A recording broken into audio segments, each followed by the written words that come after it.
Omusomo gwaffe oba topiki yaffe ey'olwaleero mukkirize ebeere wansi ow'omutwe ogugamba fadilun ayami ashara dhulhajji, obulungi bw'ennaku 10 eza dhulhajji ezisooka, 10 erisooka mu mwezi gwa dhulhajji.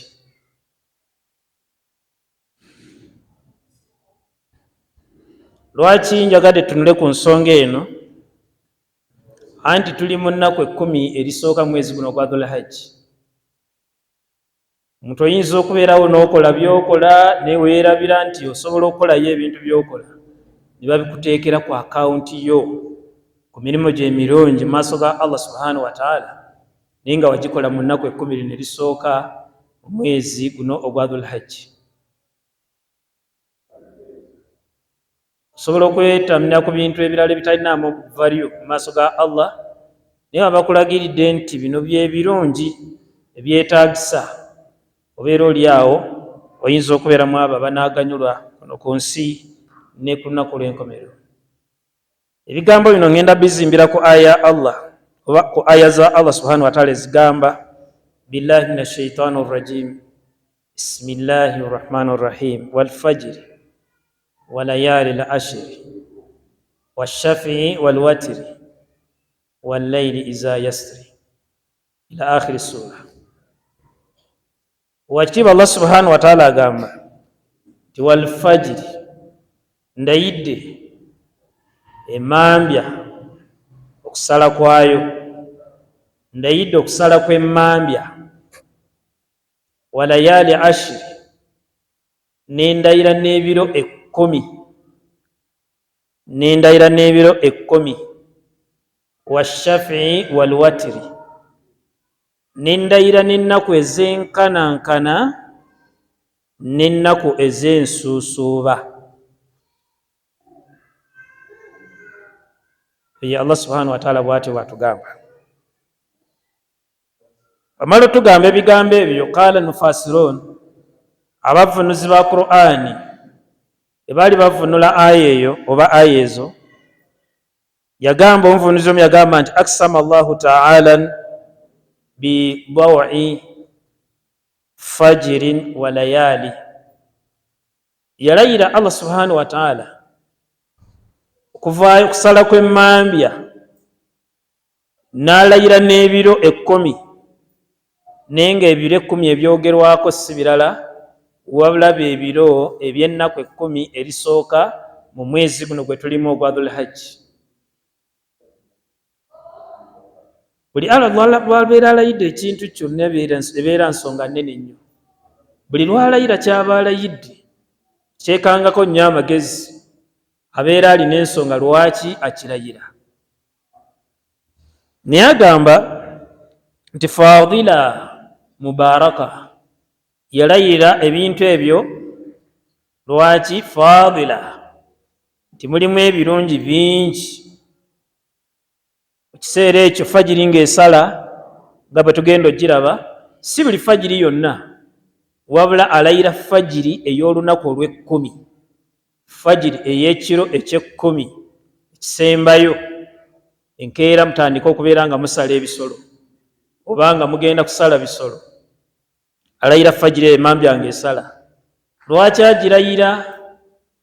Abanadamu beetesiteesi, ab'embuzi, ab'ente, ab'eŋŋamiya, ab'endiga bagenda kubeera nga babisala, naye ng'okubisala bagenda kulya birye, si gamba nti bagenda bisala babeere nga bajjamu ssente. Embuzi ya $30 agenda gisala abantu bagirye, ente ya bukadde 2 kakadde kamu kitundu bagenda gisala balye buli agabe engabe, eŋŋamiya ya bukadde nga 5 egenda kusalwa eriibwe. Nga kiki kyanoonyaamu? Anoonya kusiimibwa Allah subhanahu wa ta'ala. Tanoonyezaamu kubeera bulungi kuno ku nsi, tunde embuzi yange eno omwana addeyo ku ssomero, kantunde ente yange eno nyongerezeko ngule wali kapoloti, kankole bwe nti nkole kino, wabula bikola kunoonya kusiimibwa Allah subhanahu wa ta'ala. Naye tugamba nti wahiya ashri dhulhajji, 10 eryogerwako yennaku 10 ery'omwezi guno ogwa dhulhajji ezisooka.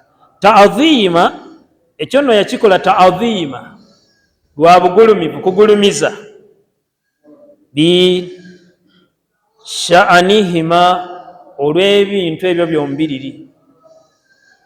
Yalayira okulayira okwo ng'agulumiza emmambya lwesalanga tugenda kubeera nga tusaala yidi oba tugenda kusala bisolo, n'alayira n'ebiro byonna 10 ebyo yabilayira lwakwagala kulaga nti ebintu ebyo byapitibwa bya waggulu nnyo mu maaso ga Allah subhanahu wa ta'ala.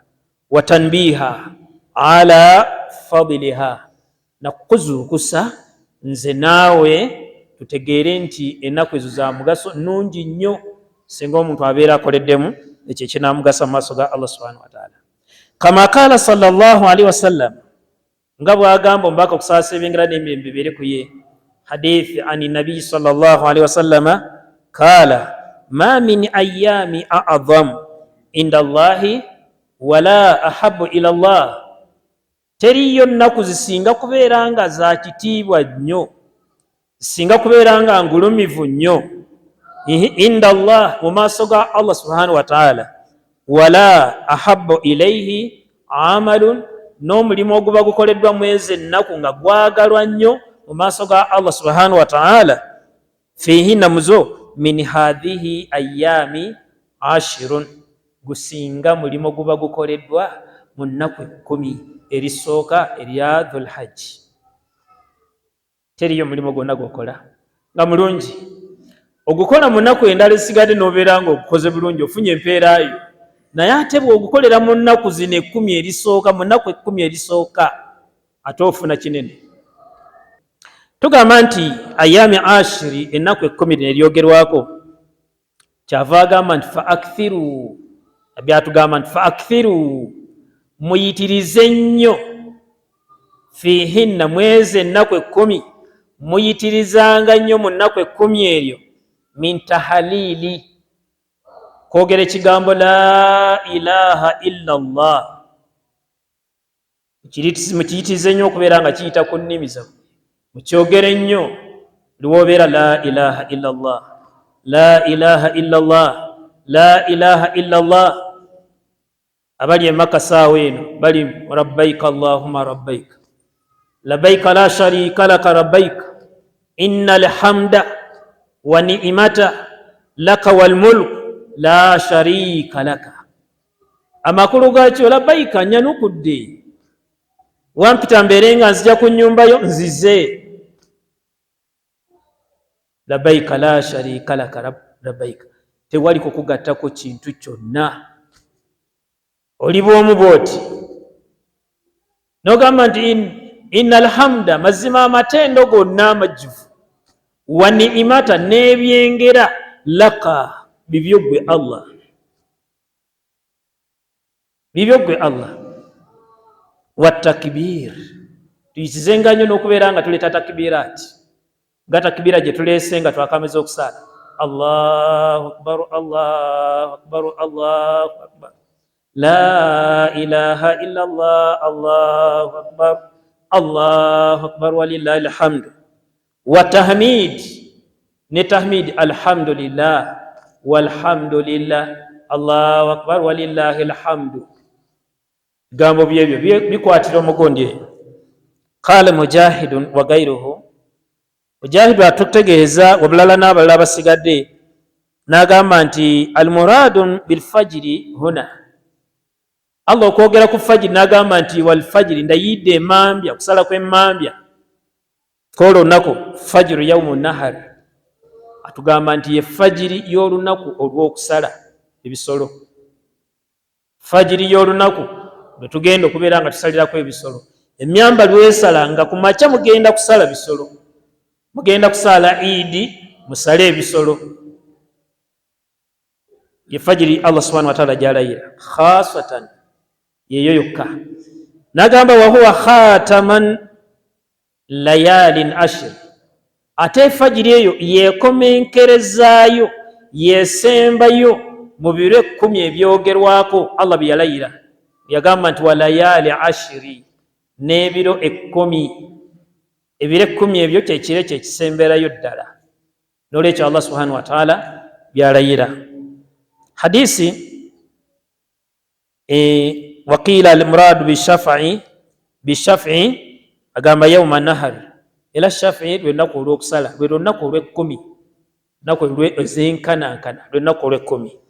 N'agamba wabiwitiri, ate olwa witiri yaumul arafa, lwe lunaku olwa arafa. Bahujaji bonna bagenda e Makka okuva mu mpuyi n'empuyi z'ensi, bwe batambulira ne bava mu mahotero mwe badde basula, ne batambula ne bava e Mina ne bagenda mu lusenyi oluyitibwa Arafa. N'olwekyo ekiseera ekyo nakyo wakiba Allah subhanahu wa ta'ala akirayira.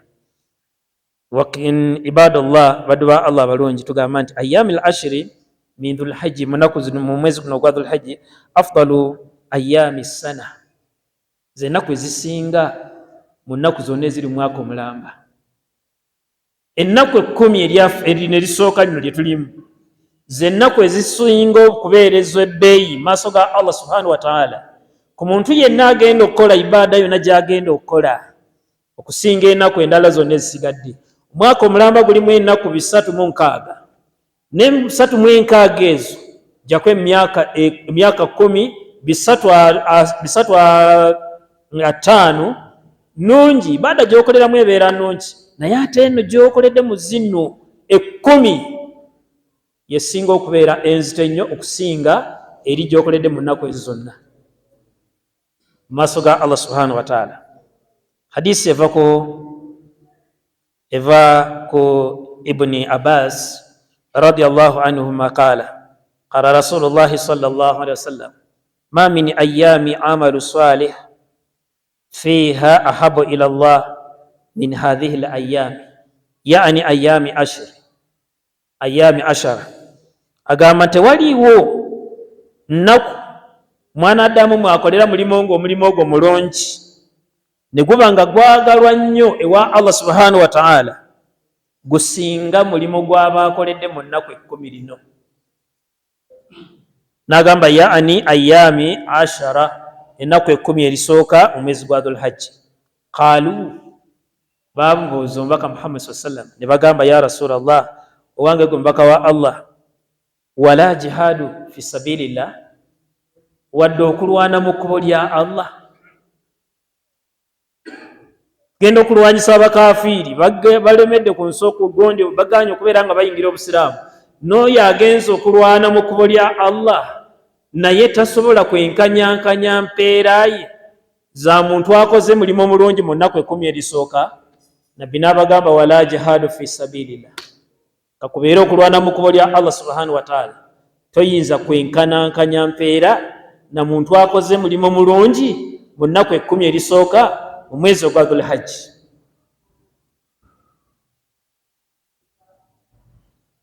N'agamba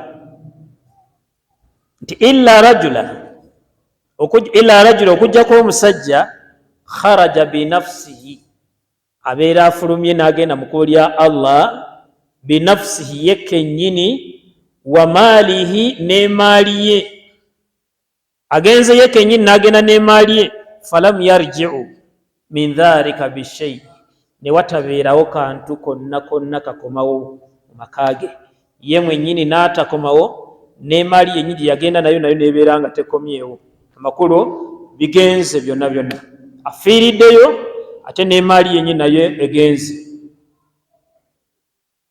Oyo ayinza okwenkanyankanyako empeera ey'omuntu abeera akoze omulimu omulungi mu nnaku 10 erisooka erya dhul hajji.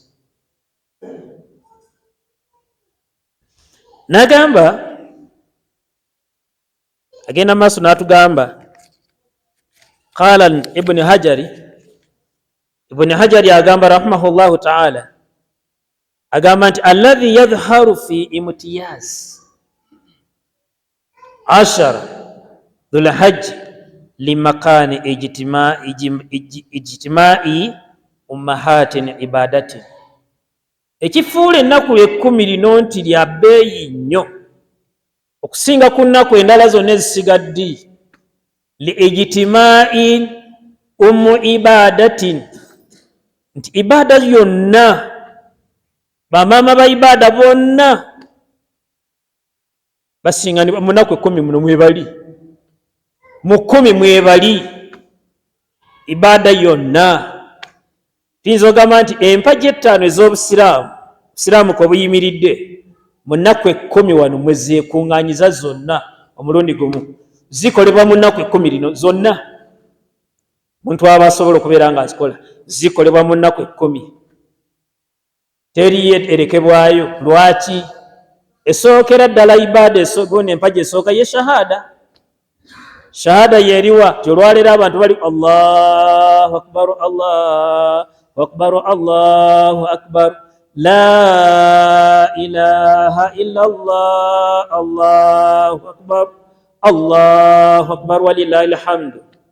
Hadha shahada. Nagamba ekirala tuyinza ogamba nti swala tuva wano tuva kusaala, yempaji eyokubiri swala. Abantu balulunkanira nnyo okubeera nga basaala eswala saawa eno. Emirimu egyo mirungi gikole, swala gisaale, leeta tahlili. Swala tuva gisaala eri mu nnaku zino tefuluma. Bezituka toyinza agamba nti akati swala tisigenda gisaala kankole ibada ndala. Naye eri mu nnaku 10 lino mweri etambula. Ibada eddako ebeera yakutoola zaka, ebeera ya zaka. Sadaqaati ziyitira mu nnaku 10. Twawaayo ente ya mitwalo ya bukadde 2, n'awaayo engamiya ya bukadde 5, n'asala embuzi ya mitwalo 3, n'agamba egende. Kiri mu nnaku zino 10 erisooka lino, kitambulira mu 10 erisooka. Ekirala ekiddako tuyinza ogamba okusiiba. Okusiiba nako mwekuli mu nnaku 10 erisooka. Mulimu abaddu abatandikirawo nga twakayingira bwe tuti n'atandikirawo okubeera nga asiiba, nga n'olwaleero wasiibye. Ojja kusiiba ennaku zo 9 paka ku lwa Arafa. Kale bw'onaaba tosiibye ennaku zino endala zonna, olunaku lwa Arafa terukuleka. Olunaku lwa Arafa terukuleka, lusiibe ku lw'ebirungi ebiri mu olwo olunaku eri oyo omuntu abeera alusiibye. Kubanga nabbi yatugamba nti Allah subhanahu wa ta'ala akusonyiwa amazambi ga mwaka mulambo ogw'emabega. Agusonyiwa singa osiiba olunaku lwa Arafa. Eyo ibada nayo oba empaji eyo nayo tugiraba naye eri mu nnaku 10 erisooka. Kubanga Arafa lusiibwa lubeera lwa 9, tubeera tukyali mu 10 erisooka. Empaji esembayo y'empaji ya hijja. Empaji ya hijja yesembayo, naye eri mu nnaku era ze ziro zennyini 10 erisooka. Tewali akola hijja ng'agikoze mu nnaku ndala zonna hijja n'etuuka. Hijja etandika nga 8. Nga 8 abantu batandika okubeera nga baleeta nniya ya hijja. Bava gye babadde basula yonna mu mahoteeri ag'ebbeeyi, mu mayumba gaabwe ag'ebbeeyi, ne bagenda e Mina mu matents, mu tawuni eyitibwa tawuni eya tents enjereere, omutali muzimbo gwonna wabula nga tenti njereere. Bwe babeera mu eyo tawuni eya tents enjereere, ne batandika emikolo gya hijja nga 8, nga 9 olumala okusaala subuhi bwe bati e Mina batambula butereevu kugenda mu Arafa. Babeera bakyali mu nnaku 10 erisooka erya Dhul Hajji.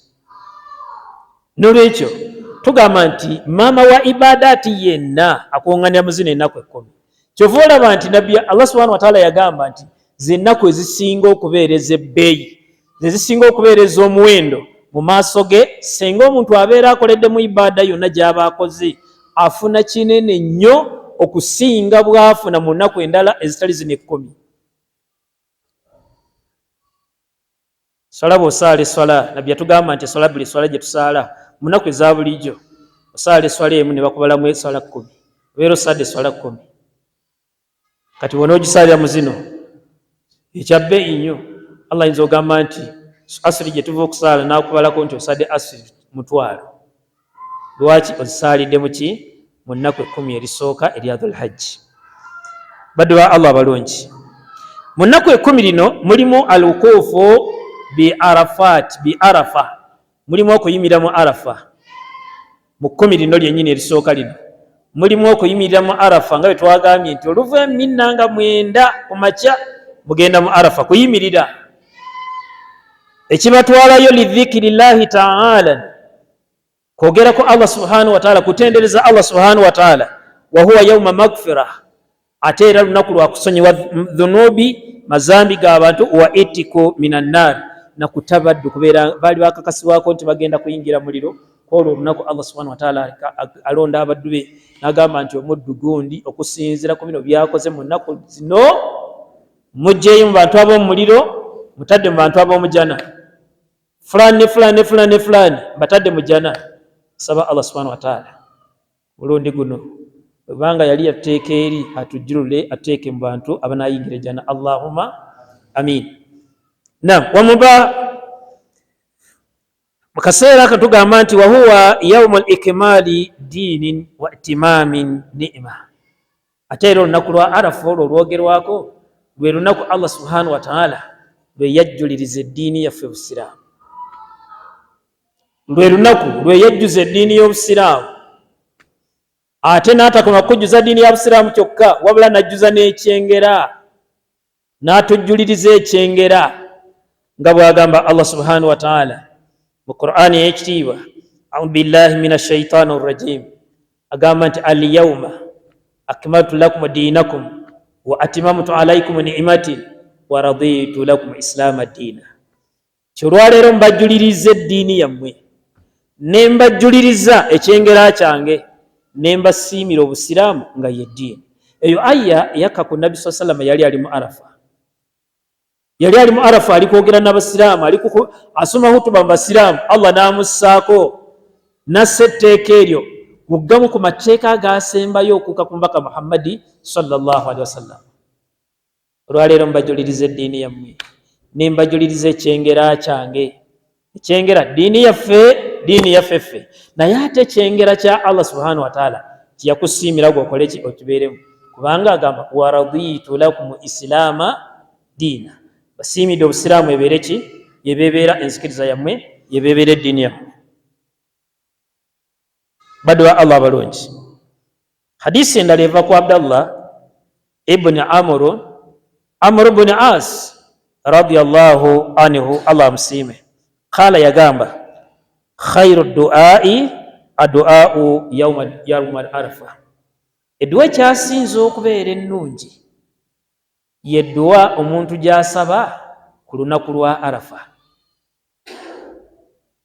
Edduwa ekyasinza okubeera nga ya nnungi nnyo mu dduwa ze wali osabyeko oba okusaba ko wali osabyeko kwonna okusaba okusingira ddala okubeera okulungi ye muntu asaba ku lunaku lwa arafa.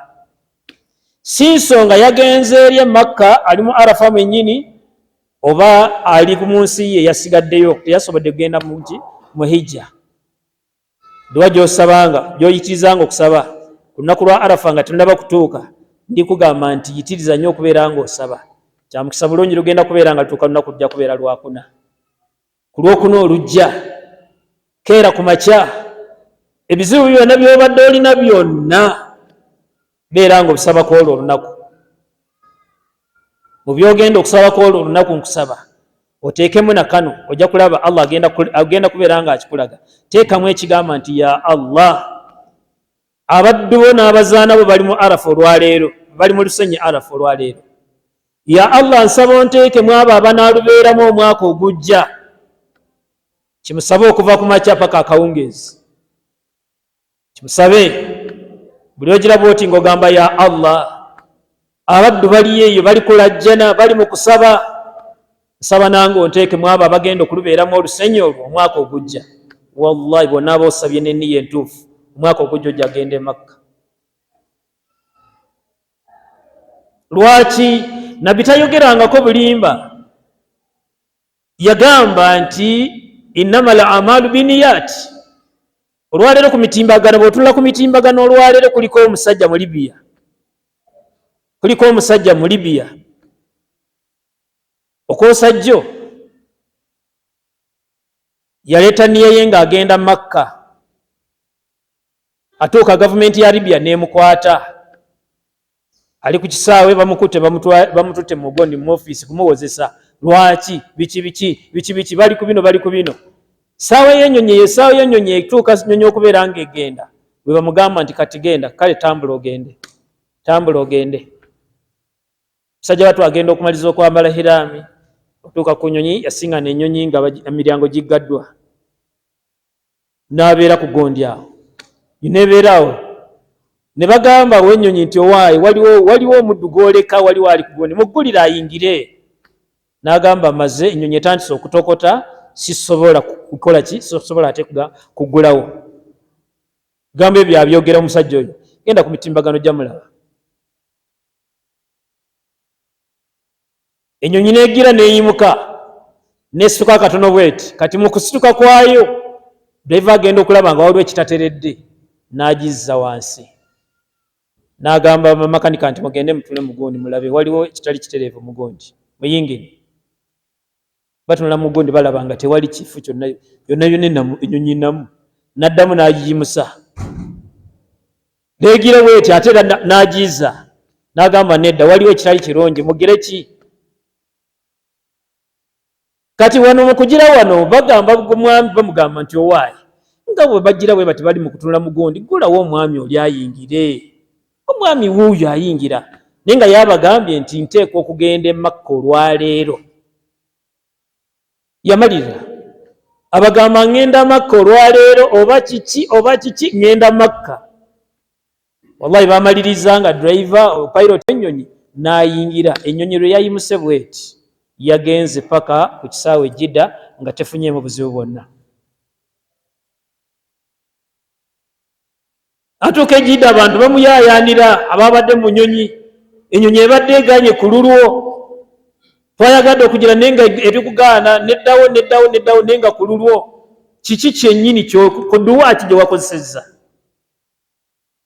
tetugambye nti addu'aau khairu addu'aau yauma al arafa edduwa esingira ddala okubeera ennungi yedduwa omuntu gy'asaba nga ali mu arafa wa khairu ma qultu ana wa nabiyun min qabl ekigambo ekisingira ddala okubeera ekirungi mu bigambo byenjogera nze Muhammadi ne bannabi bannanga abansooka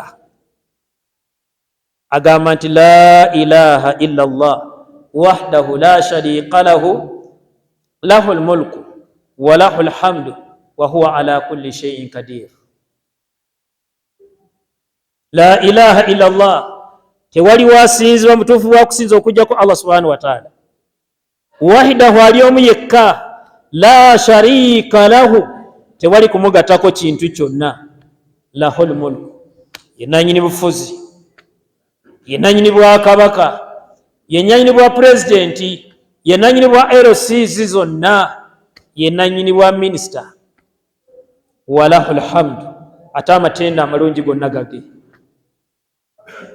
wa huwa ala kulli shay'in qadir ku buli kintu ye muyinza ku buli kintu ye muyinza tewaliwo akola ekyo Allah subhanahu wa ta'ala kyaba tamulagidde nti kola bwoti n'olwekyo ebyo bigambo wa huwa ala kulli shay'in qadir hadisi eri mu sahihu Tirmidhi agamba qatadatan rawa qatadatan radiyallahu anhu qala su'ila rasulillahi sallallahu alaihi wasallam an siyami yawm al-arafa baka wa Allah kusasebengera n'emirembe beko yabuuzibwa ku nsonga ekwatako kusiiba olunaku lwa arafa maze okutegeera nti yedduwa esinga obulungi naye olunaku olusenga omuntu ndusiiba kiki kyenfuna mu maaso ga Allah subhanahu wa ta'ala faqala nabi n'agamba yukaffiru sana maadiya buli lwosiiba olunaku olwo olwa arafa bwoti Allah subhanahu wa ta'ala akusangulako amazambi ga mwaka mulamba oguyise ogw'emabega byonna byewakola ebikyamu byonna olw'enniya gy'oba osiibiddeko olwo olunaku n'enniya ennungi ky'osiibiddeko ng'osiibidde ku halaali daako walidde halaali osibulukudde ku halaali Allah subhanahu wa ta'ala agamba nti omuddu wange oyo byonna byakola musonyiye si kukusiiba kwasiibye olunaku olwaleero baddu ba Allah abalungi. Rawahu Muslim, hadisi ya Muslim. Ng'amazza ebigambo byange byagamba sallallahu alaihi wasallam, hadisi eva kwa Aisha radiyallahu anha ani nabiyyi sallallahu alaihi wasallam. Aisha naye yawulira omubaka ng'ayogera bw'ati, agamba ma min yaumi, teriyo lunaku lwonna mu nnaku zonna ezaali zibadde mu nsi muno, tewaliwo lunaku lwonna aktharu min an ayatika Allahu fihi abdan, enaku Allah subhanahu wa ta'ala, teriyo nnaku Allah subhanahu wa ta'ala mwasinga kutta baddu be nga abajulu abajja mu muliro abatwalika kwabo abagenda okubeera mu jjana, min naari min yaumi al arafa, lusinga lunaku lwa arafa. Enaku zonna mu Ramadhaani abajulula, lunaku lwa Eid al-Fitri baddu abajulula ne bateeka gwondi, naye ate lwasinga okubeera nga abaddu abajulula okubeera nga abajja muliro abaali bakakasibwako mu n'abateeke mu jjana, lubeera lunaku olwa arafa. N'agamba wa innaha la yadinu thumma yubahi bihim almalaika. Allah subhanahu wa ta'ala ate abaddu oluvannyuma n'agamba abaddu bamalayika ng'abantu bali mu arafa, ng'alaba abaddu bali mu arafa, alaba abaddu batambula bava mu mayumba gaabwe bagenda kusaala Eid, alaba abaddu bali mu kusala bisolo, n'agamba bamalayika nti tunule mulabe abantu kye baliko. Lwaki? Anti lwe yali atonda omwana Adamu yasooka kugamba bamalayika nti inni jailu fil ardi khalifa, ngenda kuteeka ku nsi omusika, omusigire agenda okutwala obuvunaanyizibwa bw'ebyo ebiri ku nsi. Bamalayika bagamba Allah nti atajalu fiha, ogenda kuteeka ku nsi omuntu man yufsidu fiha, anayonoona kuyo, wayasfiku dima, ayiwe n'omusaayi, wa nahnu nusabbihu bihamdika, ng'ate ffe tukutendereza. Allah n'abagamba nti inni a'lamu ma la ta'lamu, nzamanyi bye mutamanyi. N'agamba Adamu nti ba, Adamu n'abeera. Kati agamba ku olwo olunaku olwa Arafa, agamba bamalayika nti mutunule, tunuulira mu Arafa olabe ekiriyo. Abo bonna balese amaka gaabwe, balese ebitanda byabwe eby'ebbeeyi, ofiisezi zaabwe bazituse ez'ebbeeyi, mwe bafunira gundi, bonna bazze ku lwange. N'olwekyo bonna abalyo mbasonyiye, bawadde ejjana.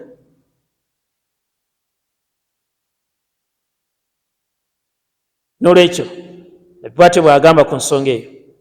Rawa Ibn Habbana fi sahihi min hadisi Jabir ani nabi sallallahu alaihi wasallam, yagamba nti ma min yaumi afdalun inda Allahi min yaumi arafa, teriyo lunaku lulungi lusinga lunaku lwa Arafa. Teriyo lunaku lulungi lusinga lunaku lwa Arafa. Lwaki? N'agamba yanziru Allahu ila sama dunya, Allah subhanahu wa ta'ala avaayo eri gy'abeera nakka ku ggulu lino ery'ensi. Kati nabbi agamba sallallahu alaihi wasallam hadisi ya Jabir ya Habbani nga eva ku Jabir, yagamba nti Allah subhanahu wa ta'ala akka ku ggulu erisooka. Naam, fayubahi bi ahli al-ardi, n'abeera nga atunulira abantu b'omu nsi, n'alaga bamalayika, n'agamba bamalayika ahlu sama, n'abalaga abantu ebitonde ebiri mu ggulu. Ebitonde ebiri mu ggulu abigamba mutunuulire mu nsi, mulabe ekiri ku nsi, tunuulire ekiri ku nsi olwaleero, tunuulira naku lwa Arafa. Byonna n'abiraga, bw'amala obbiraga atugamba Aisha radiyallahu anha maama waffe yagamba fayaqulu unzuru, Allah n'agamba bamalayika nti unzuru ila ibadi, tunuulira abaddu bange. Allahu akbar, tunuulira abaddu bange baleseeyo amayumba gaabwe, abamu baleseeyo bakyala baabwe, abamu baleseeyo abaana baabwe, baleseeyo emirimu gyabwe gyonna, mubatunuulire embeera gye balimu, bonna nga bali mu ngoye bbiri. Oba oli kabaka, oba oli pulezidenti, oba oli ki, bali mu ngoye bbiri. Kobeere musajja oba mukazi, engoye mmeka? Engoye bbiri. Mukazi ekiteeteeyi kyayambala, n'ateekako n'ekikaaya kyebe kiti engoye bbiri, tosussa mu ngoye bbiri. Oba oli mugagga olina binnyonkondo, simanyi bifuukeera, simanyi binojo, mwena mubeera kimu, n'oli omwavu abeera ku kyalo eri ali mu ngoye bbiri, naawe oli mu ngoye bbiri. Oli pulezidenti, oli kabaka, ne mwenna olw'okuba nti ekyabalese mwenna muli ku kintu kimu, mubeere nga muli uniform.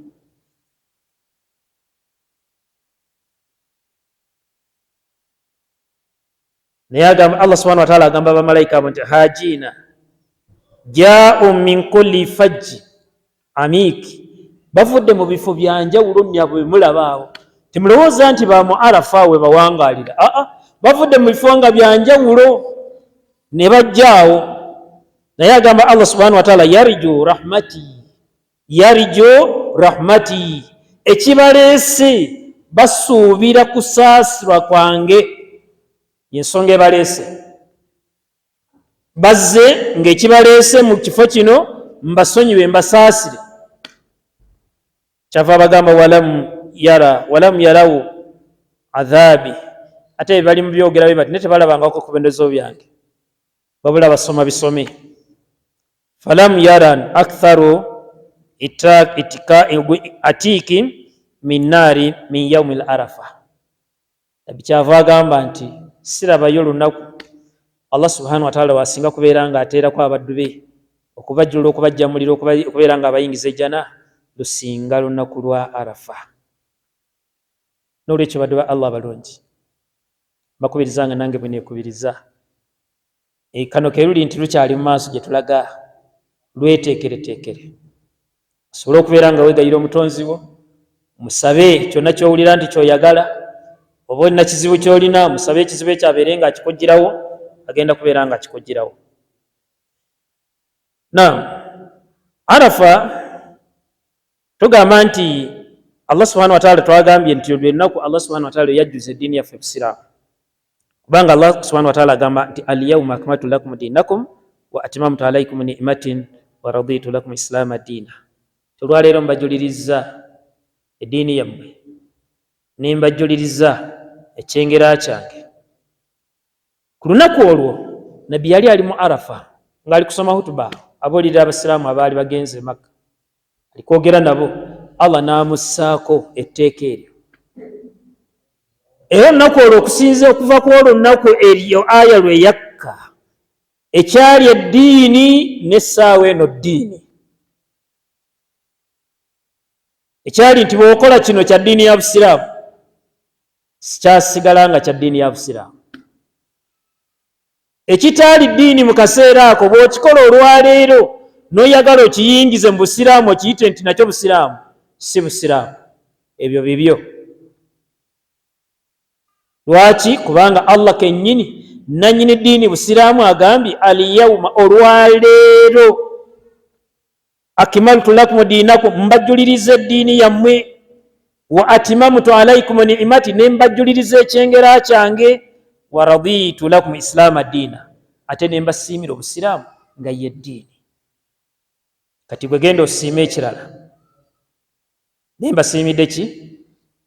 Basiimidde Busiraamu.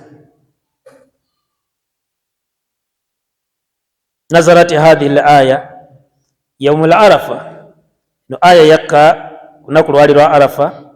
Walam yanziru ba'daha halalan, oluvannyuma lw'eyo aya tewaaliwo kintu kirala kyonna kyakka nga kiri halaali, nti kabannaye na kino nakyo kifuuse halaali mukyongere kubiri, wadde nga nali nsiirinze. Wala haraman, era tewaliwo kyakka Allah subhanahu wa ta'ala kyeyasa n'agamba nti ate kati ate ekyo nkibagaanye temukikola, wadde nga kibadde kiri mubiri. Byonna byonna byasigala we biri, nga bwe kyali paka n'essaawa eno bwe kiri. Buli lw'oleetamu olugezigezi lwo ne weefuula ow'ekitalo ennyo okutegeera okusinga ku mubaka Muhammad sallallahu alaihi wasallam, kati n'okola ebyo by'oyagala nabyo obiyite eby'eddiini, tugamba nti ebyo bibyo, tugamba nti ebyo bibyo.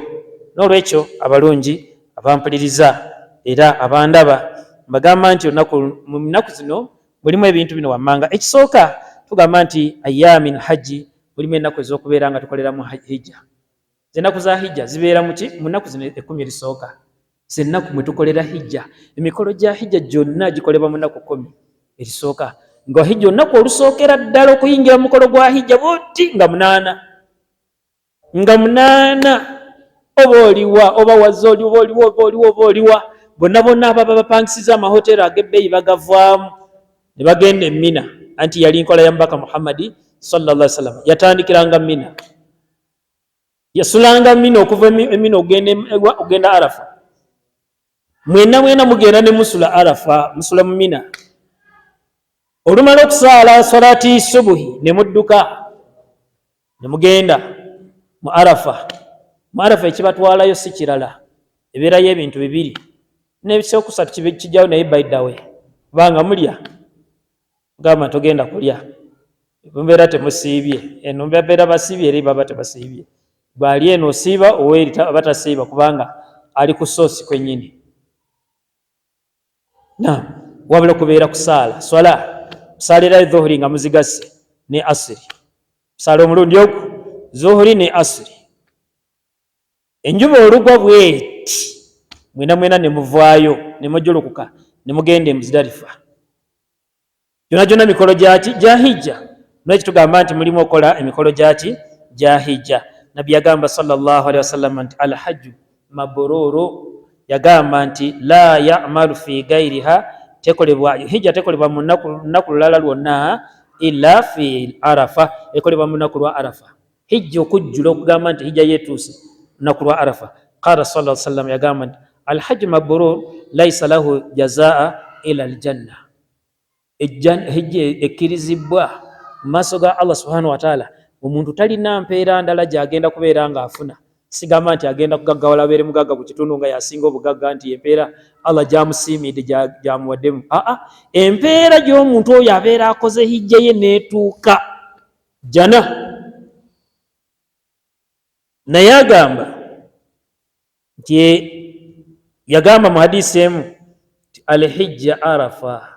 alhijja Arafa eyitibwa hijja omuntu okutuuka mu Arafa omuntu senga otuuka mu Arafa hijja ye ebeera ekoze ki ebeera etuse namba 7 mu bintu ebiri mu nnaku 10 mulimu adhabu adhahi mulimu okusala ebisolo kitwakyogeddeko nnyo mulimu okusala ebisolo tusala ebisolo lwaki qala sallallahu alaihi wasallam ma amala ibni adam min amali yawm an-nahar mwana adamu tasobola kukola mulimo gwonna ku lunaku olw'okusala ebisolo omwana adamu talina mulimo gwonna gwayinza kukola ahabu ila Allah gw'omulimu ogwo gwagalwa nnyo ewa Allah subhanahu wa ta'ala min hadafi ddami ogusinga okuyuwa omusaayi ogw'ekisolo mirimu gyonna ogenda gikola mirungi ogenda kusaala swala ya Idi nnungi ogenda kusaddaaka kirungi ogenda kuliisa ku bantu emmere kirungi naye ate ogusinga okubeera omukulu ennyo gwakuyuwa ku musaayi kusala kisolo kyava agamba nti wa innaha la yaati yauma alkiyama ekisolo kino kyosazze kigenda kujja ku lunaku lw'enkomero bikuruniha n'amayembe gaakyo wa adhirafiha n'ebinuulo byakyo bibeere nga bijja mu maaso go kibeere nga kijja mu maaso go ekisolo ekyo n'agamba nti wa ina ddama kano kawulirize yagamba wa ina ddama la yaqaw mazima omusaayi gw'ekisolo kino kyosala wakagamba nti bisimillahi allahu akbar nosala ekisolo agamba la yaqaw min Allah mazima ddala omusaayi ogwo gusooka kutonya wa Allah subhanahu wa ta'ala bimakani qabla an yaqaw bil ard gusooka kutuuka wa Allah ne gulyoka gutuuka ku ttaka wano wokisalidde ekisolo nga tegunaba kutonya ku ttaka wano wosalidde gusooka wa Allah senga obeera okisaze n'enniya ennungi nga Allah akiikiriza ky'owaddeyo nga nakyo kibadde kirungi n'olwekyo tugamba fayutibu biha nafsa olwona nekifuuka ennunuzi ey'omuntu oyo oba nekibeera omujjanjabi ow'omuntu oyo abeera asaze ekisolo ekyo n'olwekyo mbakubirizanga nange beneekubiriza tuwalirizibwe oba olina ku busobozi salayo akabuzi, salayo endiga, salayo ente. Abantu 7 musobola okusala ente ne mubalwako nti mwasaze. Kasita mubeera abantu 7 temusobola kwegatta ku nte bantu 8 nolowooza mu twasaze. Affe twasaze naffe twasaze ente yaffe nga muli 8 muli 10, mubeera 7. Bantu 7 musala ente yammwe mubeera nga mukola ki, mugaba n'ennyama eyo abantu era 7. Mu nnyama eyo n'ogenda naawe n'ogigabirako mikwano gyo n'ogabirako n'abanako. N'olwekyo tugamba nti eyo eki z'ennaku 10 eziri ebirungi ebiri mu nnaku 10 mu nnaku zino ezisooka mu mwezi guno ogwa Dhul-Hajji. Abalungi abampuliriza era abandaba bagamba nti tubeere nga twetanira nnyo okubeera nga tukola ebintu ebyo. Singa tunaaba tubikoze lwakusinkana wakitiibwa Allah subhanahu wa ta'ala nga musiimu. Byonna byonna tuteekerawo kwagala nti tubeere nga tukola, atwewaza muliro, tuleme kuyingira muliro. Byonna byonna biteekawo okole ekinaakuyingiza ejjana, owone omuliro gwa Allah subhanahu wa ta'ala.